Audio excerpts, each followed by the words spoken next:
Assalamualaikum warahmatullahi wabarakatuh. Salam sejahtera dimanapun Sobat Insight berada. Senang sekali saya Wati Susilawati membersamai dalam bincang podcast kali ini. Nah, kali ini cukup seru karena saya langsung berada di Rumah Sakit Umum Daerah Dr. Sudarso, Pontianak, Kalimantan Barat. Nah, kali ini kita akan bahas mengenai bagaimana sih akselerasi transformasi kesehatan rujukan yang langsung saya berhadapan dengan Direktur Rumah Sakit Umum Dr. Sudarso, Pak Hari Agung Cahyadi, MKes. Halo Pak, sehat Pak? Sehat, Alhamdulillah. Assalamualaikum warahmatullahi wabarakatuh. Kalau kita ngomong kesehatan, pasti kita harus bertukar sapa masalah kesehatan Pak. Iya. Oke, kita tahu bahwa transformasi kesehatan rujukan ini adalah agenda nasional. Nah, tujuannya adalah bagaimana pelayanan kesehatan itu bisa cepat, bisa masif, dan pastinya merata dan berkualitas pastinya. Nah, Rumah Sakit Sudarso sebagai rumah sakit tipe A mempunyai kewajiban untuk bagaimana mengimplementasikan kebijakan nasional tersebut. Pak, kita bicara tentang bagaimana agenda nasional ini bisa terimplementasi Rumah Sakit Sudarso, terutama program agenda nasional ini. Ya, jadi kalau kita bicara transformasi kesehatan sebenarnya ada dua hal utama. Satu, masalah peningkatan kualitas. Kedua, masalah aksesibilitas. Nah, kalau bicara tentang aksesibilitas berarti sebenarnya kita bicara tentang pemerataan layanan kesehatan di seluruh Indonesia gitu, termasuk di wilayah Kalimantan Barat. Kalau kita bicara peningkatan kualitas berarti realnya adalah sebenarnya bagaimana rumah sakit di suatu wilayah itu bisa memberikan pelayanan kepada masyarakatnya secara paripurna. Artinya diupayakan tidak dilakukan rujukan ke luar provinsi. Nah, sebisa mungkin, semaksimal mungkin masyarakat itu mendapatkan layanan di wilayahnya sendiri dengan pelayanan atau tingkat kualitas yang baik. Nah, kalau udah bicara peningkatan kualitas, macam-macam nih. Aspeknya bisa aspek sarana prasarana, termasuk alat kesehatan, bisa juga termasuk aspek SDM-nya, bagaimana kesediaan tenaga kesehatan. Kalau dirujukan berarti yang paling utama biasanya adalah kaitannya dengan ketersediaan para dokter spesialis dan subspesialis.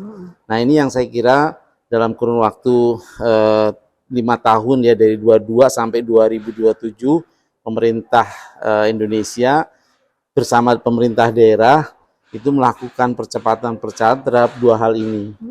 Nah, kalau dilihat dari strateginya memang diutamakan pada beberapa layanan pada penyakit-penyakit yang satu dia punya risiko kematian tinggi, kemudian pembiayaannya jadi besar dan membutuhkan waktu yang lama.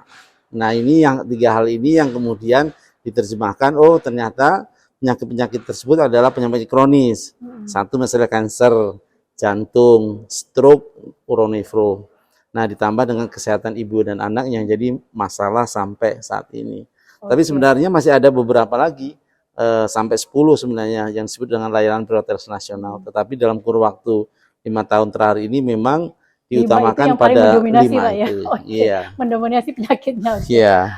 Kalau kita bicara masalah agenda nasional, terus bagaimana Rumah Sakit Sudarso juga menjadi rujukan pertama mungkin ya.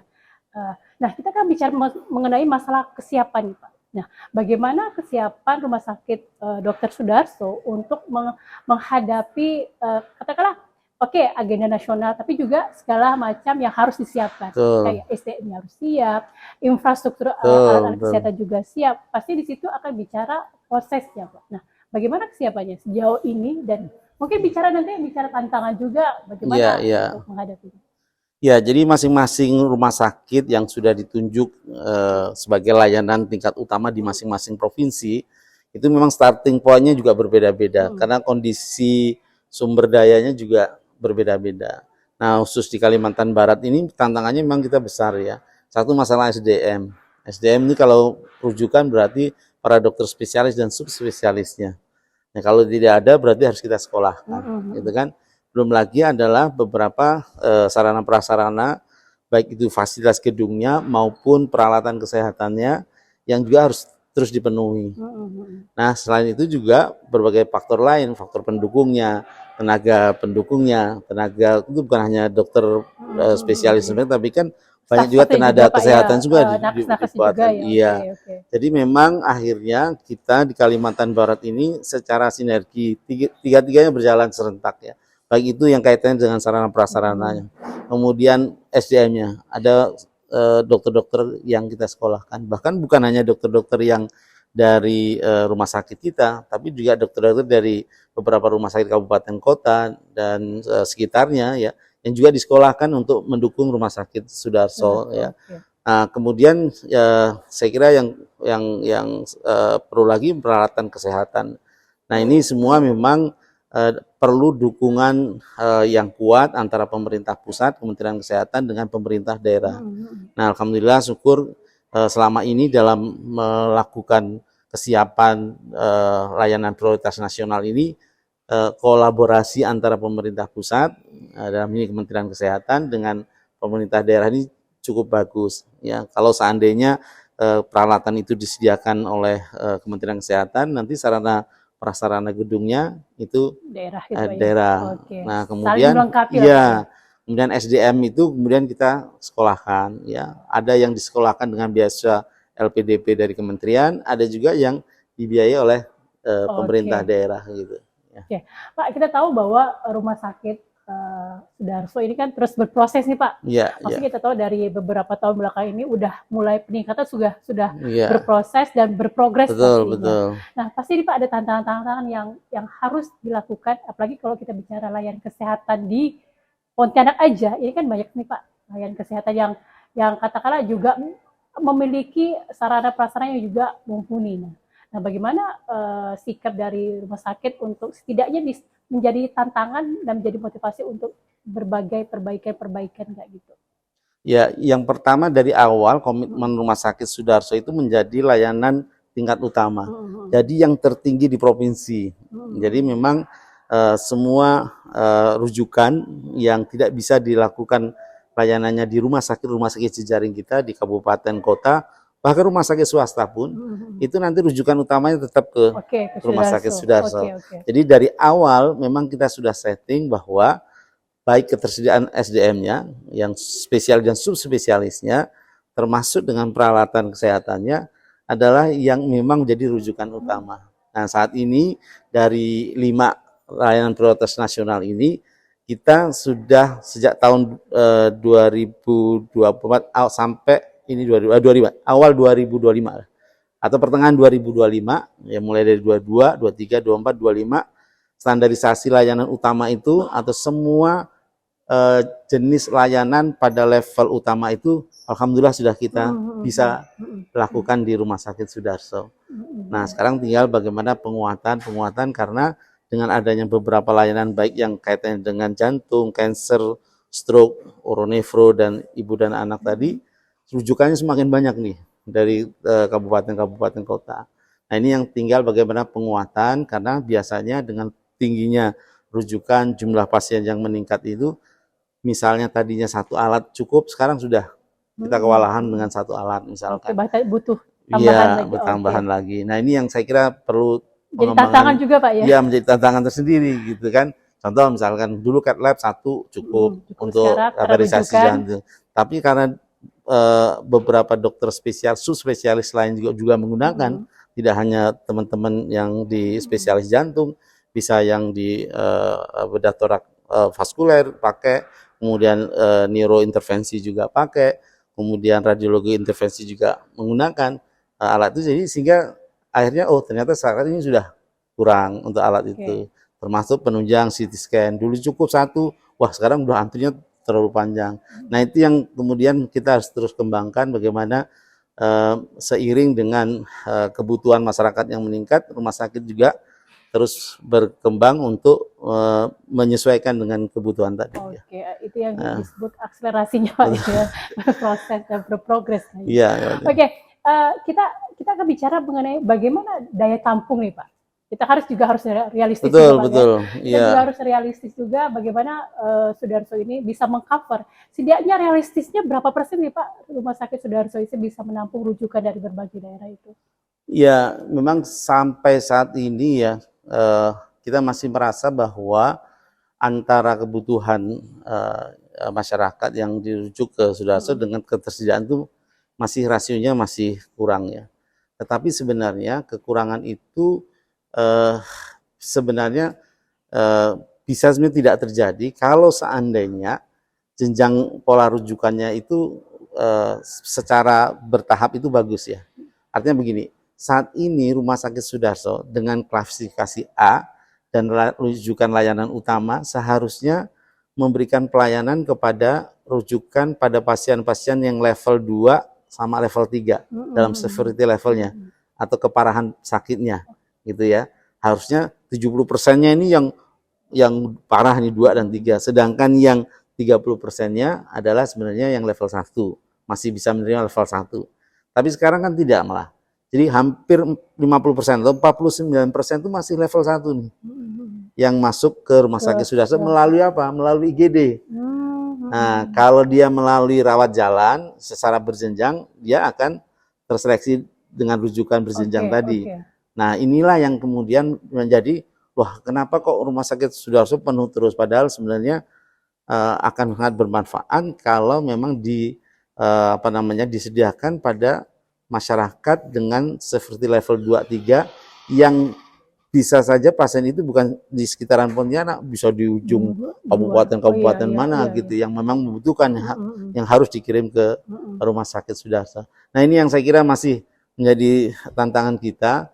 Sebenarnya dengan penambahan jumlah tempat tidur dari tahun ke tahun itu, kita 3 tahun yang lalu sekitar tempat tidur rawat inap itu hanya sekitar 315 ya. Sekarang sudah 517 tempat tidur rawat inapnya. Tapi kalau dengan tindakan sudah 684. Bahkan di akhir tahun ini kita sudah sampai 700-an tempat tidur. Tetapi tetap kurang terus gitu. Tapi kurangnya kenapa? Analisa kami adalah kaitannya yang severity level 1 ini terlalu banyak. Terlalu banyak, Pak, ya. Masuk ke IGD. Nah, ini yang saya kira. Sementara berapa persen nih rujukan dari daerah yang masuk, terutama di level ring yang 2 3 itu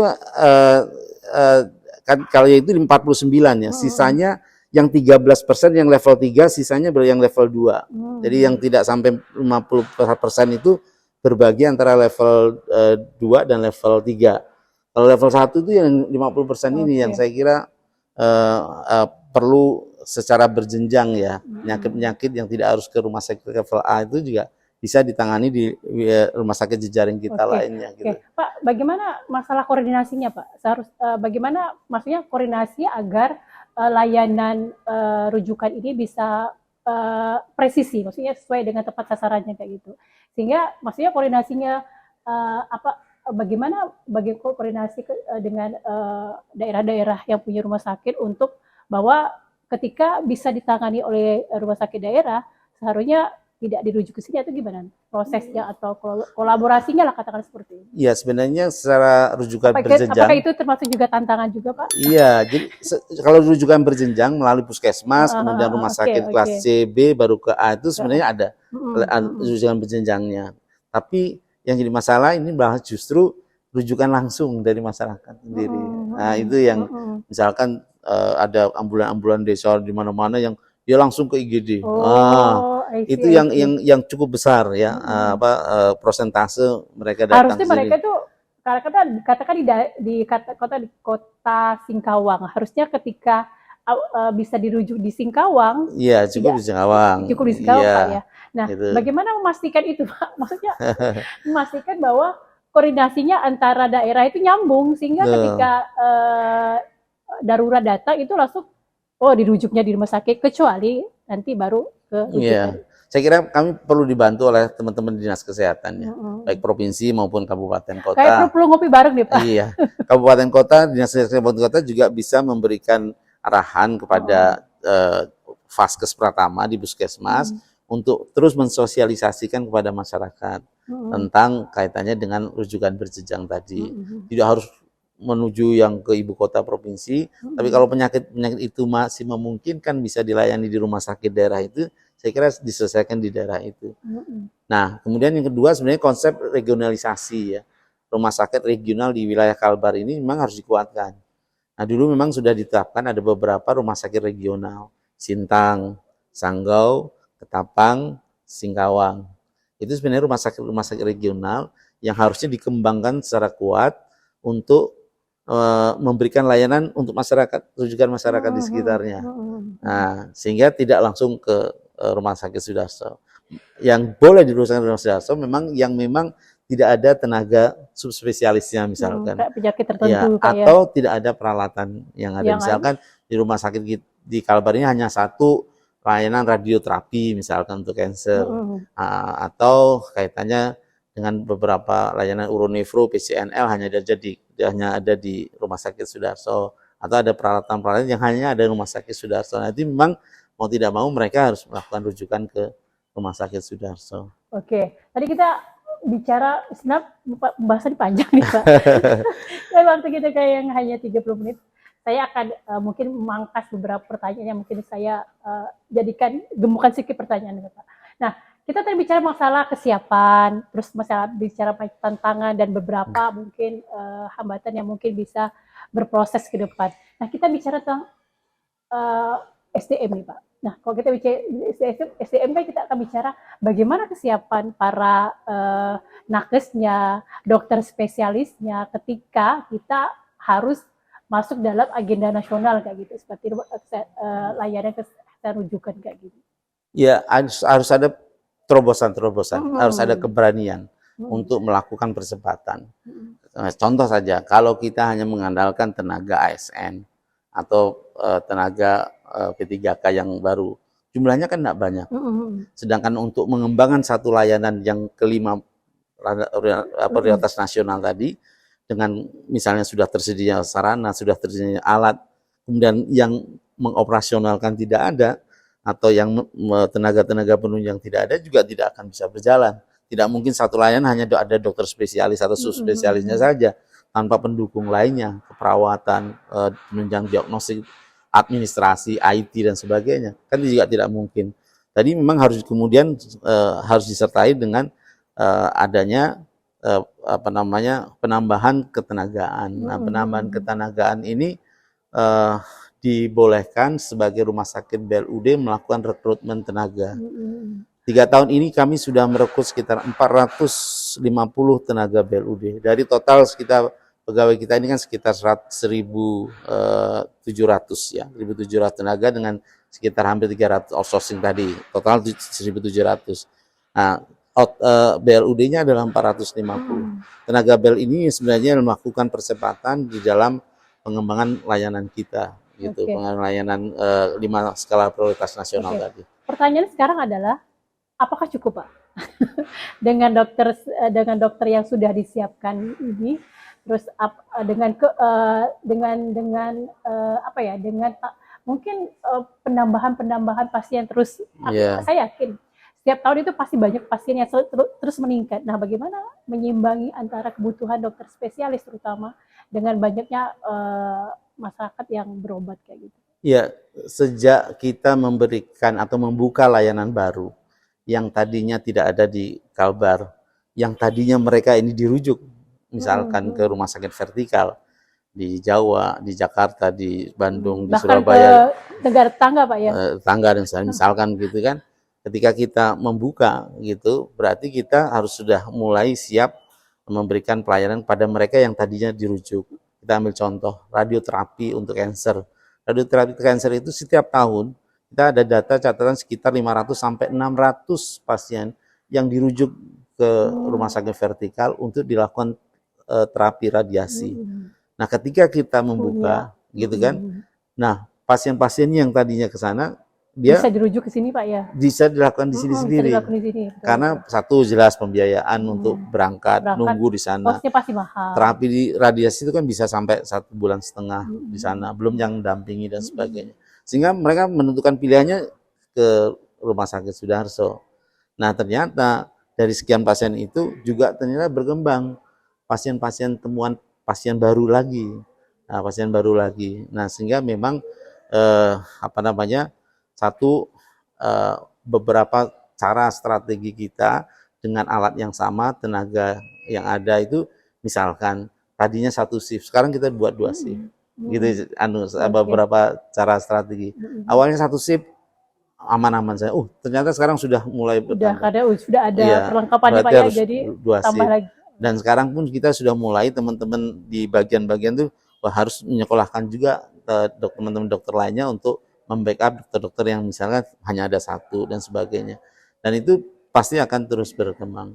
Nah, ini yang sebenarnya kita lakukan, bagaimana tanggung jawab kita di Rumah Sakit Sudarso sebagai raja rujukan utama memberikan akses kepada masyarakat kita, sebenarnya masyarakat Kalbar yang tadinya harus keluar, kita berikan pelayanan di sini. Ya, kalau ada juga sih masyarakat yang dengan ekonomi yang tinggi mungkin dia memilih luar negeri dan sebagainya, pilihan mereka. Tapi justru banyak masyarakat, sangat banyak masyarakat kita yang memang membutuhkan dari segi ekonomi, dia tidak mungkin untuk pembiayaan pergi dan sebagainya. Dan itu yang saya kira perlu kita bantu. Katakanlah bahwa dengan adanya progres-progres yang signifikan dari Rumah Sakit Sudarso ini menambah daya gedor Pak ya, menambah daya dukung bagi Rumah Sakit Sudarso untuk melayani banyak pasien Pak ya, terutama pasien-pasien yang memang dia harus berobat ke katakan luar daerah bahkan ke luar negeri. Oke, Pak, tadi kita bicara masalah SDM. Oke, Mas. Nah, bagaimana kita sekarang kan zamannya pemberdayaan dan eranya teknologi. Nah, kita tahu bahwa itu akan mempersingkat waktu untuk pelayanannya, Pak, dari mulai pasien datang hingga nanti ketika proses-proses lainnya kayak gitu. Nah, sejauh mana sih Rumah Sakit Sudarso memberikan rasa nyaman dan aman pastinya bagi pasien kayak itu dengan era-era teknologi sekarang ini? Ya, sebenarnya digitalisasi di bidang kesehatan itu salah satu pilar di transformasi kesehatan juga ya.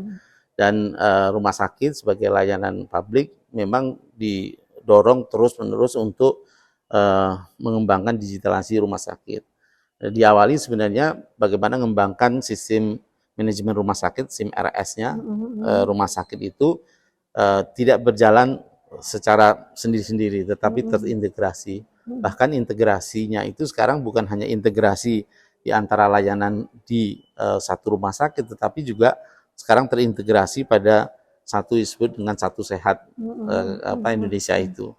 Jadi memang dibangun terus bahwa layanan-layanan di rumah sakit itu dari bagian-bagian itu dikembangkan dengan modul-modul elektronik, ya, modul-modul elektronik yang satu memang memudahkan, mempercepat, dan ya saya kira akan mengurangi pembiayaan juga. Mulai dari masuknya ke rumah sakit misalkan, dia mulai dari masuk rumah sakit berarti kan pendaftarannya, ya online pendaftaran sudah kita mulai ya. Kemudian kalau sudah SIM RS-nya sekarang sudah elektronik, sehingga tidak lagi semua harus mencari rekam medik yang manual misalkan. Sudah terhubung dengan rekam medik elektronik di masing-masing poli misalkan gitu. Kemudian e-resep, elektronik resep. Jadi dari masing-masing poli sudah tidak lagi menggunakan manual, resepnya sudah langsung dibaca oleh di apotek atau ke laboratorium dan sebagainya. Nah, termasuk kemudian hasil dari pemeriksaan penunjang itu juga sekarang sudah paperless, tidak lagi kertas gitu ya, tetapi nanti dikirim ya melalui elektronik, apakah melalui WA dan sebagainya. Gitu. Nah, ini pengembangannya sudah mulai ke arah sana. Meskipun sampai sekarang masih kita terus lakukan berprosesnya. Optimalisasi. Ada kendala di satu sisi dan sebagainya. Nah, itu saya kira masihlah kita tapi arahnya ke sana.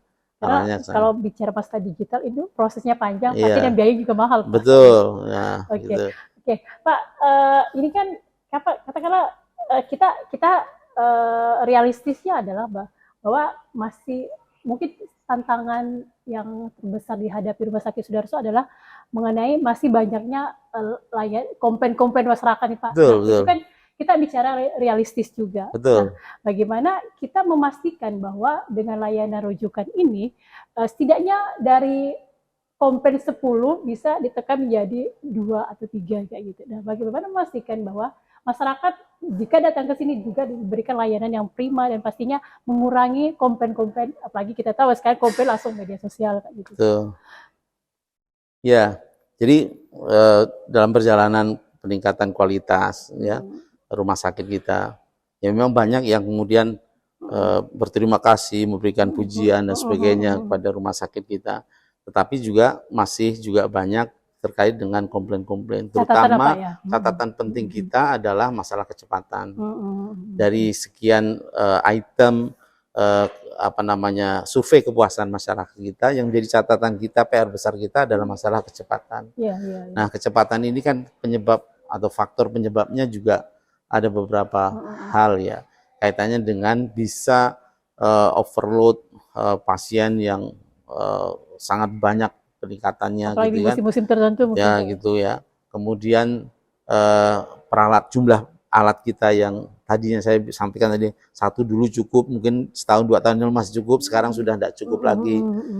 Misalkan dulu misalkan kita antri CT scan itu bisa 2-3 hari udah oke gitu. Sekarang dengan jumlah yang banyak dia harus menunggu misalkan sampai 12 hari atau 1-2 minggu misalkan. Itu kan juga menjadi masalah kaitannya dengan kecepatan. Nah, hal-hal seperti ini memang mau tidak mau kita lakukan upaya-upaya mana sumber masalahnya, mana yang kemudian kita bisa lakukan solusinya. Kalau seandainya memang itu kaitannya dengan peralatan, ya kita upayakan sekarang bukan hanya satu alat menjadi 2 alat. Kayak misalkan cat lab 1 ternyata sudah tidak cukup. Kita sudah berjuang untuk cat lab kedua. Insya Allah tahun ini kita dapat cat lab kedua oleh Kemenkes. CT scan 1 tidak cukup, harus sudah CT scan kedua. Nah, CT scan kedua, ini kita juga sudah mengadvokasi Kemenkes, dan Kemenkes insya Allah tahun ini juga kita akan dapat yang CT scan kedua. Nah, demikian juga mungkin peralatan-peralatan lain. Kalau itu memang penyebabnya peralatan. Kalau penyebabnya masalah sumber daya dokternya, ya kita tidak cukup dengan misalkan 1 kurang berarti harus 2. Kalau 2 kurang memang harus kita upayakan mencari dokter-dokter lainnya untuk menutupin kekurangan itu. Jadi kita tidak terbatas pada kemampuan SDM di Sudarso saja. Kita juga melihat kemampuan SDM di rumah sakit lain di Kalimantan Barat yang juga bisa. Mana yang punya potensi ditarik Pak? Iya. Jadi perlu ketahui kita punya 117 dokter spesialis. Dokter Sudarso yang betul-betul ada dokter Sudarso hanya 65. Sisanya adalah bukan dokter Sudarso. Itu ada dokter kabupaten, kota, ada dokter swasta dan sebagainya yang kita rekrut bersama-sama untuk mengembangkan rumah sakit Sudarso dengan peralatan yang tidak ada di rumah sakit lain misalnya. Nah, sehingga mereka juga berperan di sini. Mungkin masyarakat juga harus tahu bahwa proses untuk menuju transformasi itu kan memang ini Pak ya, memang butuh waktu dan pastinya tenaga juga Pak ya. Iya, betul. Pak, kira-kira ini terakhir mungkin Pak. Kira-kira optimis apa sih, mungkin harapan optimis apa yang mungkin yang bisa ditekankan dalam upaya peningkatan kualitas pelayanan dan percepatan pelayanan ini Pak? Ya, sebenarnya kita punya branding yang itu sebenarnya menjadi impian kita. Branding kita itu sebenarnya profesional, cepat, dan ramah. Gitu. Profesional itu kaitannya dengan kualitas pelayanan, dengan teknologi tinggi, dengan keilmuan tinggi. Tapi dengan mekanisme atau sistem yang memudahkan masyarakat untuk mendapatkan layanan secara cepat. Tapi itu juga membutuhkan sarana-prasarana pendukung dan SDM yang kuat. Selain itu ramah tamah. Iya. Itu yang penting. Jadi meskipun teknologi tinggi, kemudian dokternya hebat-hebat, semua profesional, tapi kalau tidak didukung dengan ramah tamah, itu saya kira juga tidak punya nilai ya. Nah, kalau inilah yang kita kembangkan, kenapa kemudian moto kita melayani dengan cinta. Nah, cinta itu sebenarnya nilainya kan adalah sebenarnya rasa empati gitu kan, keramah tamahan, senyum dan sebagainya. Nah, inilah yang kita bangun dalam 3 tahun terakhir ini, merubah betul budaya kerja dari seluruh jajaran di rumah sakit kita. Dari yang tadinya dicap cemberut, tidak ramah, marah-marah dan sebagainya, menjadi layanan yang penuh dengan keramah tamahan. Oke. Nah itu yang saya kira juga perlu kita tekankan ya. Oke. Sehebat apapun rumah sakit, kalau sudah kemudian tidak ada sentuhan rasa apa namanya, cinta, kemudian ramah tamah dan sebagainya. Betul, Pak. Ya, meskipun ya masihlah di satu waktu ada satu sisi yang masih kita harus perbaiki, dan itu kita sadari dan kita terus akan memperbaiki diri gitu. Oke, Pak, mungkin beberapa kata Pak untuk masyarakat Kalimantan Barat Pak yang ingin berobat, yang katakanlah datang ke rumah sakit, entah itu mau berobat atau hanya untuk konsultasi gini Pak, bahwa sekarang sudah berprogres dan tidak ada rasa keraguan lagi dan memastikan rasa nyaman untuk pasien datang Pak. Iya, jadi pada masyarakat saya kira silakan memanfaatkan Rumah Sakit Sudarso sebagai rumah sakit rujukan utama. Tapi memang saran saya, pasien-pasien dengan keparahan yang tinggi ya, untuk penyakit-penyakit yang saya sebutkan tadi, misalkan kaitannya dengan masalah kanker ya. Nah, di kanker ini kita sudah bisa melakukan kemoterapi, bedah kanker ya, bahkan sampai radioterapi. Bahkan sebentar lagi tahun ini mudah-mudahan kita berproses persiapan untuk kedokteran nuklir. Oke. Ya, itu udah lebih dari utama kalau yang itu. Kemudian yang kedua jantung. Jantung kita sudah punya pusat jantung terpadu. Ya, disitulah ada tindakan kateterisasi jantung ya, untuk pasang stent, ring gitu kan, balon dan sebagainya. Ada juga kaitannya dengan bedah jantung terbuka, sudah kita juga lakukan di sini, bypass. Bahkan dokter aritmia jantung ya, itu juga sudah ada di Kalimantan Barat, bahkan itu satu-satunya di Kalimantan ya. Kemudian ada uronefro, kaitan dengan urologi, ada hemodialisis ya, kemudian ada beberapa tindakan yang CAPD, kemudian pengambilan batu ginjal yang dulu harus dibedah, sekarang sudah pakai ada monitor PCNL, itu sudah ada di kita, udah nggak perlu lagi keluar ya, itu kita sudah punya ya. Kemudian stroke, kita sekarang sudah punya unit layanan stroke terpadu ya, dan ada beberapa peralatan yang untuk mendukung diagnosis secara awal apakah kita ada gangguan, punya resiko besar terhadap stroke. Dan itu jarang orang menggunakan dan tidak semua rumah sakit punya. Nah, manfaatkan itu. Nah. Dan jangan ragu, masyarakat Kalbar untuk datang, terutama yang memang punya penyakit-penyakit yang katakanlah tidak bisa tertangani di daerah, mungkin bisa menuju ke Sudarso sebagai rumah sakit layanan rujukan. Pak, terima kasih Pak ya atas waktunya. Sehat selalu pastinya. Dan terima kasih untuk Sobat Insight. Salam.